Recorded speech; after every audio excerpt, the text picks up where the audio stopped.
Ramuse, la séparation des races. Moi,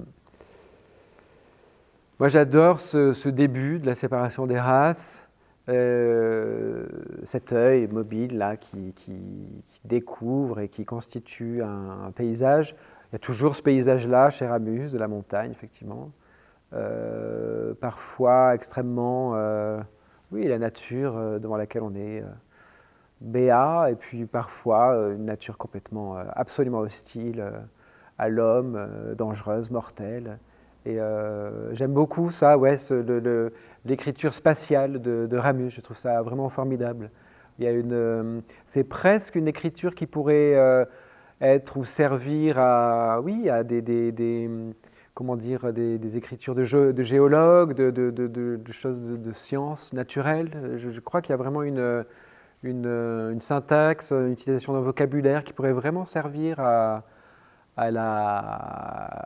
comme au dessin, quoi, voilà, d'un site. C'est ce que j'adore dans cette écriture de Ramuse. Je confonds un peu tous les livres de Ramuse. Pour moi, c'est le même. Dans la séparation des races, je crois que cette race en question, ou règne, comme il dit des fois, c'est, je crois, ceux de deux vallées différentes. Voilà, c'est une sorte de...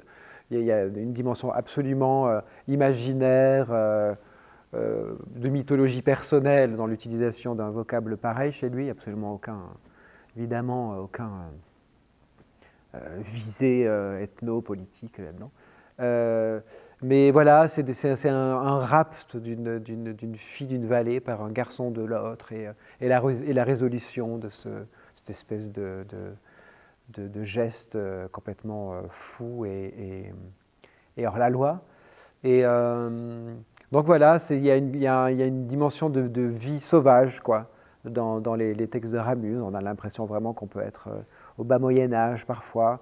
J'ai toujours assez eu du mal, voire détesté les dialogues dans les romans. Ça peut être absolument terrible. Les dialogues il y en a dans chaque roman. Chez Ramuse, je trouve qu'ils sont toujours d'une sobriété, d'une justesse. On ne s'aperçoit même pas qu'un tel a dit ça, l'autre lui a répondu, tchac tchac, ça passe. C'est pris vraiment dans encore une fois, dans la majesté de la phrase de Ramuse.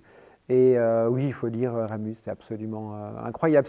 Il y a une prosodie proche de Giono aussi, on pourrait dire.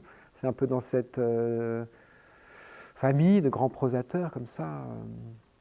Mais Ramuse et Giono, oui, il y a une vraie fraternité stylistique et d'imaginaire aussi, hein, après tout, à quelques centaines de kilomètres l'un de l'autre. On va longtemps, avec les yeux contre cette côte. Elle est si élevée que pour arriver jusqu'en haut, il faut renverser fortement la tête en arrière. Elle est si élevée et si raide qu'il ne faut pas se tenir trop près d'elle.